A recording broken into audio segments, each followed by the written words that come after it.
Hoarding is such an ugly word.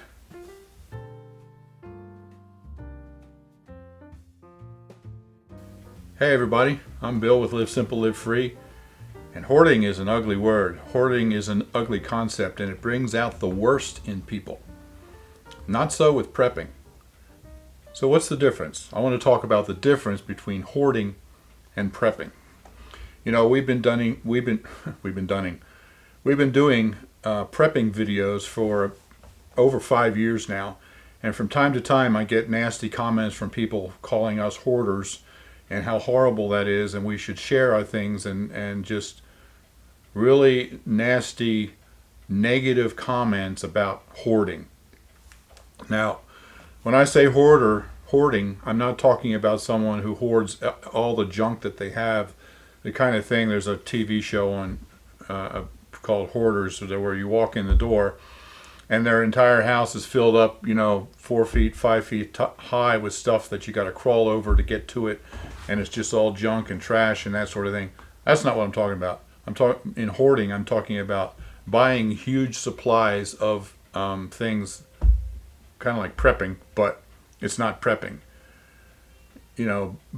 Buying a half a truckload of toilet paper, for instance. Hoarding really does bring out the worst in people. So what is hoarding?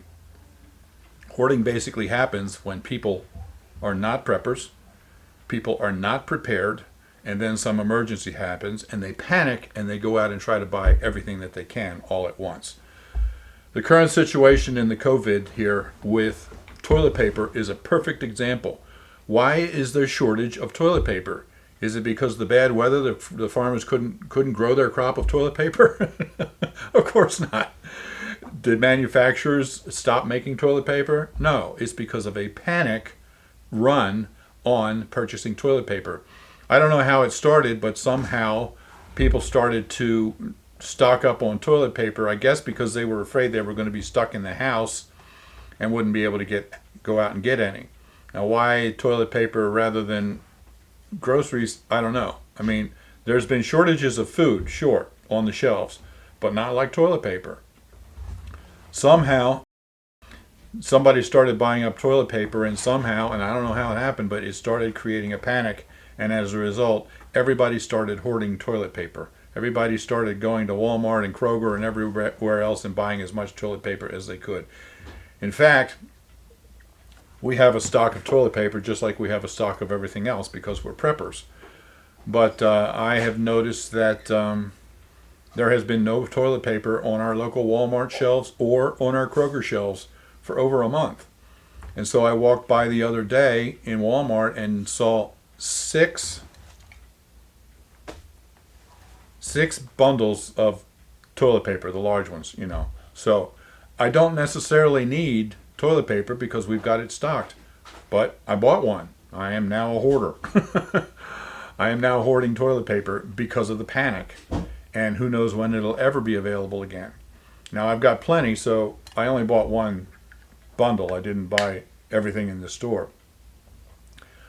But the point is, hoarding happens when people are unprepared and there is some sort of an emergency and they panic and they go try to buy as much stuff as they possibly can. And that's the kind of thing that really can bring down society. That's the kind of thing that creates riots in the streets, food riots. That's the kind of thing that creates ugliness of people fighting in the aisles over things that are in short supply. It's an ugly thing. Prepping, on the other hand, is actually a service to society. Now, why is that? People look at preppers and they think, oh, we're hoarders, we're doing a horrible thing. We're actually doing a service to society. That's because when all of this panic buying happened, I'm a prepper. I had everything I need right here in my home. I don't need to be involved in the panic buying. So in reality, what I'm doing by prepping is when an emergency happens, I'm putting less stress on our supply system because I don't have to go out and try to buy stuff. I can leave it for people who are unprepared. The more preppers we have in our society, the less of a strain there is on our supply system when an emergency happens. And the less likelihood there would be food riots, because there's less people fighting over the shortage, the short supply of whatever they're trying to buy. So prepping is actually a good thing. Prepping is actually supporting our society by relieving the stress on the food supply when emergencies happen. So I don't want to be involved in hoarding. I don't want to be involved in that ugliness of panic buying, of buying toilet paper when it's not on the shelves, of buying. I truly believe that we are going to be having serious food shortages in the future. The virus is affecting a lot of that because I don't know if you've heard reports, but many of the meat packing plants are shutting down because, well, numerous reasons. One is because there are so many of the workers that have the virus that they're not coming into work. They don't have the manpower and they're shutting down. Another reason is that there are so many institutional type places that are no longer ordering the meat or the dairy, and there's no demand for it, and so that stuff is being dumped in the streets or destroyed. But eventually the demand will come back, and then there won't be the food available because it's being destroyed or because there's no workers to do it. Also, I truly believe that we are still headed toward the grand solar minimum cold weather food shortages. And this video is not about that, but I've done many videos about the grand solar minimum and how that's going to create food shortages in the future. So I think that in the future, there's going to be problems with food shortages, and there's going to be panic buying of all kinds of food. There's going to be hoarding. There's going to be food riots, all those kinds of things. Right now, we're mostly still civil, working together to get through this COVID thing, but I think it's going to get worse. And so the only way to prepare against being part of the panic buying and part of the hoarding is to be prepared ahead of time. Right now, it's still possible to prep ahead of time as far as food.